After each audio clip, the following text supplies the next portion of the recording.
Pulau yang indah, laksana negeri kayangan, sungguh sangat menawan, itulah pulau idaman.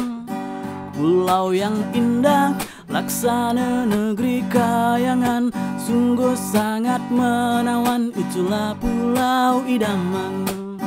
Tanjung Balai Karimun negeri beruntung bertuah, penduduknya ramah, rahmat Tuhan pun melimpah, tanah penuh berkah. Anak nelayan menebar jala di pinggir pantai, sungguh indah dipandang mata. Anak nelayan pergi ke laut, itu tradisi cari rezeki penduduk negeri. Bukit berbatu, sungguh-sungguh-sungguhlah indah tanah Melayu. Bukit berbatu, sungguh-sungguh-sungguhlah indah tanah Melayu. Oke, mantap. Oke, selamat datang di GAC Podcast. Kita kedatangan konten kreator putra daerah, salah satu orang terbaik di YouTube yang ada di Karimun. Itu dia. Gir, jalan. Oke. Sorry. Selamat datang, bro. Weh, sama-sama. Lama dah kenal, lama dah tahu. Baru ini dia mau bisa datang ke sini nih. Memang orang sibuk dia ni. Payah nak jumpa dia. Sibuk menyibuk tak? Jadi itu lagu baru. Alhamdulillah, lagu baru. Okey, rekod masih proses mixing. Buyong lah ni Buyong. punya pasal ni semua. Dia ni. punya director.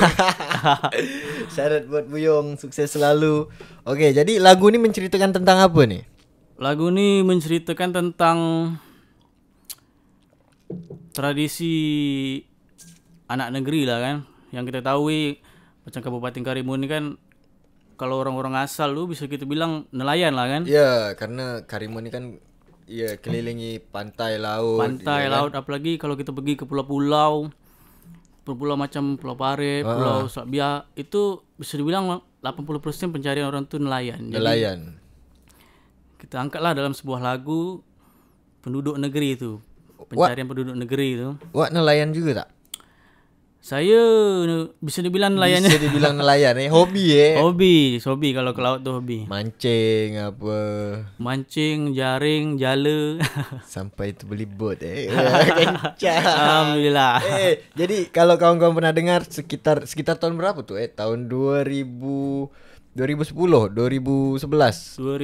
Lebih kurang gitu lah. Lagu apa judulnya? Awak ni apalah ada. Apalah ada judulnya. Awak ni apalah ada. Ya, jadi kalau kawan-kawan pernah dengar tu yang orang-orang tahun 2010 masih SMA 2010, inilah penyanyi dia. Macam mana kalau aku recycle ulang lagu tu, kita recycle ulang dengan versi yang lebih modern lagi? Boleh, tak ada masalah. Boleh.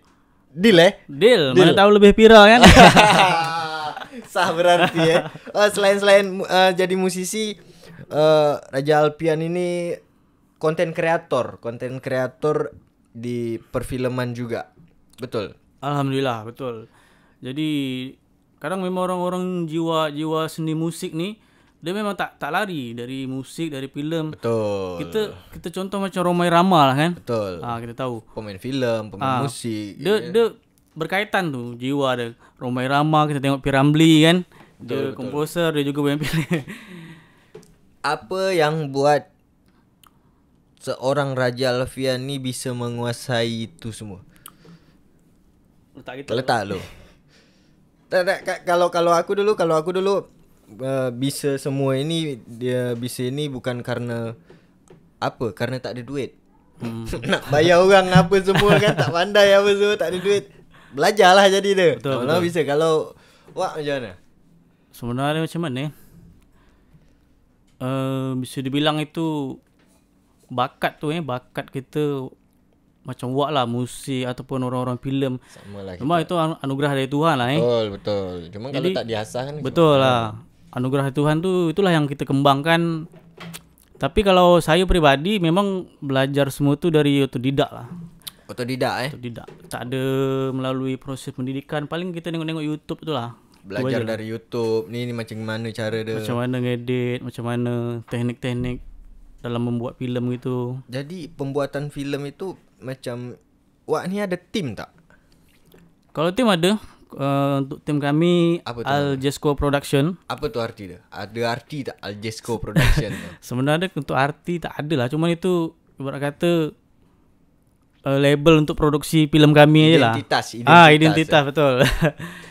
Jadi buat apa? Buat filem tu sama-sama lah tu. Sama-sama. Itu pun memang kawan-kawan yang main hari-hari lah. Di sekampung lah bisa dibilang.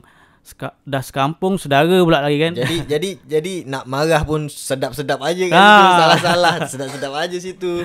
Jadi tukar fikiran makin relax, makin betul, santai. Makin kan? santai. Okay. Awak memang dah tahu hati, antara kawan tu dah tahu hati dah. Oh ni yang ini tak suka dia macam ini. Jadi kita jaga hati dia. Malah kami kalau buat filem tu, kadang antara kawan tu pakai minta. Wah, kawan nak peran ini. Pokok dia kawan nak peran ini. Jadi macam gitulah. Disusun lah tu sedemikian rupa. Disusun. Jadi susah dia dalam produksi filem ini apa tu? Di mana? Kalau susah yang bisa kita bilang memakan waktu, habis tu nak hampir kita bisa dibilang stres, begadang lah Itu kekuatan dia di editing lah. Karena memang kita untuk mengedit satu filem tu kan kita betul-betul menganalisa adegan ini background apa yang pas. Oh gitu. Kalau saya kadang kan ya kita kan belum memproduksi background sendiri, kadang kita download. Jadi kita download tu pun kita milih-milih. Ini cocok tak cocok, download test. Kadang tak cocok tulang. Jadi betul-betul itu yang memakan waktu tu untuk mengedit adegan ini, macam mana memotong ini, apalagi dubbing dengan suara itu lagi. Pakai dubbing Pakai dubbing, ada yang tidak, ada yang pakai. Wis. Jadi yang penting dalam sebuah filem tu menurut apa? Yang paling penting lah. Untuk sebuah filem tu kalau bagi saya lah, kalau yang paling penting tu skrip dia lah. Kalau untuk maksudnya pentingnya sebuah filem tu untuk mencapai viewer yang banyak, mencapai tonton yang banyak, mendapatkan share yang banyak. Karena kalau kita lihat audiens sekarang ni bijak. Bijak dia di mana tu? Orang tu menonton, dia memilih juga. Karena kita tengoklah budak-budak sekarang kan dah, apabila satu karya tu bisa dibilang enjoy, membawa orang ni enjoy, ada komedi, berpotensi, orangnya akan share. Betul. Jadi itulah audiens sekarang dengan audiens dulu tu beda. Audiens sekarang ni memang bijak. Kalau dulu kan ni budak balai ni. Nonton. Mantap, share gitu kan. Kalau dia media sosial sekarang lebih bisa dimanfaatkan sih. Betul. Dengan kreativitas kita tu. Jadi kalau dapat kita simpulkan, apabila kita membuat satu karya, sekiranya karya tu memang berpotensi, orang akan share. Betul. Terus macam mana pandangan Wak tentang para content creator yang ada dekat balai ni, yang ada di Karimun ni? Wah, ini ngeri ni. Macam mana tu? Sebenarnya kalau menurut pandangan saya lah, konten kreator ataupun bisa dibilang pengkarya lah di balai ni, sebenarnya pengkarya banyak di balai ni kalau kita bilang. Banyak, memang betul banyak. YouTuber, konten kreator, filem pendek apa macam, kita bilang memang banyak. Cuman semua tu berbalik daripada ide ataupun potensi seorang tu mengolah karya. Kenapa Wak? Kalau kita lihat dari filem-filem besar lah, kita contoh dari filem Indonesia lah, misalkan dia punya bajet yang mahal, habis tu betul. Dia mengambil artis yang besar lah kan, betul. Untuk target dia supaya viral, supaya mendapat banyak lah kutipan nonton, banyak apa semua kan? Betul. Tapi itu semua berbalik pada ide juga, ide sebuah konten tu. Jadi artis yang besar, apa yang besar yang orang tu ambil, tak menjamin juga untuk berpotensi sebuah filem tu. Jadi kalau saya pribadi lah melihat tu, semua dia berbalik kepada ide. Bahkan alat-alat yang mahal pun kita bilang kamera yang mahal ataupun lifting yang cukup semua, itu ibarat kata hanya dapat menyumbang. Jadi Betul. ide dan skrip itulah nadi dari sebuah filem lah kalau menurut saya. Ide dan skrip itu nadi dari sebuah filem. Betul. Ya memang betul. Kadang kalau kita dikasih fasilitas yang wah, yang okey, yang bagus, kalau kita sendiri tak punya ide, tak bisa mengembangkan apa yang ada, yang tak bisa memanfaatkan alat itu sendiri. Betul. Tak bisa juga. Jadi okey lah perkembangan konten kreator yang ada dekat balai ni. Okey, kalau saya nilai, bahkan saya bilang saya sendiri pun ya masih banyak lagi yang di luar sana yang lebih-lebih hebat daripada saya, mana ada. Sama lah. Kan tak ada yang Betul. Yang penting semua pengkarya kita di tempat kita bekerjasama lah. Sedikit sebanyak kita untuk memajukan daerah kita sendiri juga kan. Itu yang utama tu. Bukan nak berlumba-lumba siapa hebat, siapa yang lebih berpotensi. Sama-sama berkarya lah. Jadi planning ke depan ni apa? Kalau untuk Selain planning, projek tadi lah. Selain projek tadi kan dah jelas kan, yang lain dah nonton kan. kalau planning ke depan, insyaAllah kami ada planning dengan Aljesco Production juga. Saya sebenarnya pribadi saya orang yang suka mencabar diri saya sendiri. Menantang diri sendiri. Betul. Ya. Dulu saya pernah buat filem Joki yang Kembali. Mungkin tak semua, tapi sebagian besar mungkin tahu lah. Pasti ada yang pernah tengok Joki yang Kembali. Joki yang Kembali. Kat Postal kan. Yang kita pakai standing apa semua. Ya. Sebenarnya filem tu pun dari hasil saya mencabar diri saya sendiri. Saya bukan anak motor. Saya tak reti balap liar apa semua. Tapi itulah tadi, sifat saya memang gitu, suka mencabar diri saya sendiri. Mampu tak aku buat ini? Betul. Jadi filem tu dari hasil tu alhamdulillah mendapat sambutan yang hangat jugalah di Kabupaten Karimun lah kan. Ya, betul. Tapi memang semua tu harus dilakukan sama dipelajari dulu, kita tahu dulu. Kita bukan anak motor tapi kita tahu cara. Betul. Ya, Bahkan kan? waktu proses pembuatan filem itu kemarin, saya pun bertanya pada memang anak-anak motor. Nah, itu. Jadi ketika kita buat skrip, nanti orang yang tahu bisa ini tak betul ini tak betul, ini salah nih gitu. Jadi kita harus tahu dulu. Jadi buat para konten kreator mungkin ya baru mau masuk ke bidang filem apa semua, kalau kita tak ada di bidang itu, kita cari tahu dulu. Betul. Kita cari tahu dulu dengan yang lebih pengalaman yang nak kita buat itu. Macam Raja Alfian ni, dia cari tahu, dia bukan anak motor tapi dia punya kawan-kawan lah, ya kan? Betul. Pasti punya kawan-kawan anak motor. Saya bertanya padahal, ini macam mana, betul tak teknik dia gini? Memang ada jugalah beberapa kawan-kawan anak motor kan. Betul. Kalau bertanya apa tadi? Tentang rencana Aljesco.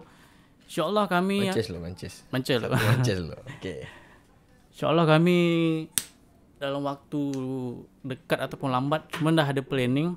Untuk skrip pun dah ada, dah dapat gambaran. Filem lagi Filem insyaAllah. Ini nak mencoba filem horor kali ini. Horor? Wah. Ini pun termasuk mencabar diri ya. Saya belum pernah membuat horor kan, konten-konten horor yang macam mana lah kan. Mana tahu ada hantu betul yang nak main filem tu kan. Okey, jadi sejak tahun berapa mulai ni? Kalau untuk mulai hobi-hobi filem ni saya dari sekolah lah dulu. Dulu kan kami kan sekolah STM. STM Bati tu kan. Kantin tu kan danau kan sebelah. Ya, bawah tu danau. Di kemarin awal-awal dari situlah ya, bawa video dari HP, ada kawan juga kan. Tak tahulah macam mana lah, memang kalau dah Tuhan mengasih anugerah tu ibarat kata dia mengalir sendiri. Jalan dia tu ada je. Lagu, berapa banyak lagu yang dah dibuat? Kalau lagu, sebenarnya saya memang tak ada bakat nyanyi. Tapi ya hobi juga musik tu sebenarnya. Adalah dalam 6 atau 7 lagu. Yang dekat ini ni aku suka tu, yang di Yang mana tu? Bati, yang di Bati. yang apa di gereja-gereja Oh. tuh. Kesungguhan cinta judul tu. Kesungguhan cinta. Kesungguhan cinta. Nah, pokoknya gitu lah lagu tu. Okey. Wah, itu lama mantap tu. Tahun berapa tu? 2014. 2014 2014. Jadi durasi paling lama dalam pembuatan filem itu berapa lama? Durasi paling lama Dari shooting, editing sampai finishing, publish. Lumayan lama lah. Sebulan, 2 bulan, 3 bulan? Lebih. Setengah tahun ada? Hampir lah. Kemarin aja kami 6 atau 7 bulan, lebih kurang gitulah. Filem yang mana? Makrifat Cinta. Makrifat Cinta. Mungkin tahulah sikit-sikit kan. Karena ya itu tadi lah proses editing. Kalau syuting tu sebenarnya tak berapa lama. Betul. Kalau memang apalagi kalau ada waktu pas kan. Yang membuat lama itulah tadi. Orang ni ada waktu, orang ni tak ada waktu, nunggu ada waktu. Syuting. Belum lagi laptop tu nak menangis. Render tu berapa lama render? Lama. Paham aja lah. Kalau orang-orang komputer paham lah tu render berapa lama. Menangis komputer tu. Karena sampai tertidur. Berapa durasi dia? Durasi filem Makrifat Cinta tu? Kalau Makrifat 40 Cinta menit kemarin tu tak sampai lah 20 menit lebih. 20 menit. Jadi buat kawan-kawan yang penasaran lah ni, yang nak tengok karya-karya dari Raja Alfian, bisa langsung ke YouTube channel apa? Raja Alfian. Okay. Kami lagi ada projek juga, tapi nanti. InsyaAllah tunggu. Selain yang tadi, lagu tadi, kami ada projek juga, tapi nanti. Jadi pesan-pesan lah untuk para pemula-pemula yang baru mau mulai atau untuk diri sendiri, pesan-pesan dia tu apa kira-kira dalam bidang content creator ni? Dah monetize kan? Itu Alhamdulillah dah. Nanti lah jawab. Dah bisa menghasilkan belum di YouTube? Alhamdulillah kalau untuk sekarang ni dah bisa. Tapi ya semua tu kan berbalik kepada jam tayang. Betul. Balik pada jam tayang. Makin banyak kita dapat. Cuman kalau sekarang ni saya memang agak kurang lah upload lagi. Ya, aku mau tengok memang jarang upload sekarang. Apa penyebab tu? Malas ke? Kadang YouTube ni kita ada datang mood malas tu. Malas kita nak upload. Tak tahulah apa pasal. Betul. Aku yang apa akun dermaga tu pun jam tayang dia turun. Apa penyebab dia tu kira-kira? Biasa kalau turun ini tak ada pelanggaran tak? Kau tak salah? Tak, selama ni aman-aman aja. Misalkan jam tayang aku dah misalkan dah sampai 1000. Makin lama turun 700, 600. Kok bisa gitu pula Memang lain, makanya fokus ke sinilah dulu. Jadi pesan-pesan untuk yang baru mau mulai atau yang pesan-pesan kalau untuk yang kita baru. semualah. Apa aja lah. Sebenarnya awak ni bukan apa lah kan. Tapi Wak dah membuktikan. Yang lain mungkin Wak bukan apa-apa kata Wak. Yang lain mungkin apa-apa, tapi Wak dah membuktikan. Yang apa-apa aja belum jadikan sesuatu. Wak dah jadikan sesuatu. Apa tu pesan-pesan? Kalau untuk pemula lah yang penting kalau saya pesan untuk orang yang baru-baru nak mencoba lah filmmaker membuat filem pendek ataupun filem panjang, terutama kualitas diperhatikan juga. Habis tu skrip. Kalau saya kira skrip ataupun ide lah, semua tu berbalik kepada ide skrip. Itulah tadi yang kita bilang tadi, skrip tu menjadi nadi kekuatan dalam sebuah filem lah, karena dia tu yang ibarat kata macam mana menghipnotis penonton ataupun membawa penonton tu enjoy. Kita tahu sendirilah, penonton ni mau enjoy, dia sedap. Itulah yang kita perjuangkan kalau kita sebagai pengkarya ni kan. Jadi kalau misalkan Mika nonton karya kami ni, Mika bilang tak sedap apa semua, Mika tak tahu macam mana buat dia. Mika tak tahu penat dia macam mana, pening dia macam mana. Memang itu dah resiko kami kan? Resiko pengkarya gitu lah. Memang kami ni kan berusaha untuk kasih yang terbaik, ya kan? Itulah. Selain kami memperkenalkan karya. Betul. Macam awak lah kan. Orang nengok karya lagu-lagu lagu apa semua. Kita tak tahu di balik layar tu macam mana dia punya penat begadang membuat lirik, cari lirik. Saya tak faham dah. Sampai kena marah orang rumah pun ada juga kan. Tak ingat balik lagi bang. Itu memang Mika rasakan sendirilah nanti tu kalau misalkan Mika terjun di dunia ni. So, mungkin setiap bidang tu ada tingkat kesulitan dia masing-masing, ya kan? Apalagi yang kalau yang dah betul berada di dalam kita bilang industri itulah dah macam terjun dah basah betul kan. Macam mana lagi? Apa lagi? Kalau tak sukses gagal. Ya, tapi mudah-mudahan sukses. Kita semua mudah-mudahan yang nonton yang ada di sini mudah-mudahan sukses. Jadi ada stok lagu tak? Stok lagu. Stok lagu insya-Allah ada sebenarnya. Yeah. Ada lagu-lagu lama yang belum pernah di recording ataupun apa? Belum pernah digarap ada. Sebenarnya ada. Kalau memang apa boleh nanti kita atur. Itu dia nak didengar. Okeylah. Jadi apa tu? Saya sebenarnya segan juga lah. Misalnya kan orang bilang macam Raja Alpian kan. Dia nak main filem, dia nak semua bisa gitu. Dia nak nyanyi, dia nak sutradara, dia nak ngedit.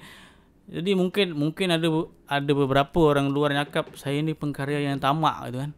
Dia nak filem, dia nak nyanyi, semua dia nak. Jadi sebenarnya tak. Sebenarnya tapi gini, sorry kawan potong. Wak nak jadi sutradara apa semua, wak tamak tapi wak bisa. Orang tu yang cakap belum tentu dah bisa, ya kan? Sebenarnya itulah. Kita tahu anggapan orang kan. Mungkin orang saya kadang terfikir mungkin orang berfikir macam gitu. Tamak dalam berkarya. Nyanyi dia nak nyanyi, buat filem dia nak buat filem. Sebenarnya kita macam saya diri sendiri, saya pun tak tahu juga benda tu mengalir apa adanya. Iyalah. Anugerah dari Tuhan Kita nak yang itu mah yang cakap tu cakap tamak berarti cakap yang ke atas juga kan. Memang yang ke atas yang ngasih kan. Bakat seseorang tu kan anugerah Tuhan lah. Betul. Jadi kalau macam gitu ya biarkan aja lah. Tamak Mana tahu lah orang di luar kan beranggapan saya macam gitu. Tapi ya macam mana lagi lah kan. Nanti kalau dia dah terkenal jangan pula minta tanda tangan dia. Mak terkenal lemah macam. Okeylah.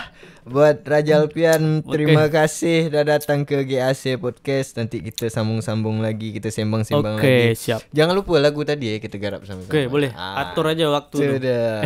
Rumah dekat aja. Jadi buat kawan-kawan jangan lupa subscribe juga channel Raja Alpian. Sukses selalu untuk kita semua. Amin. Okey, assalamualaikum warahmatullahi wabarakatuh. Bye. Ready footage. 3 take 2 take 1 action.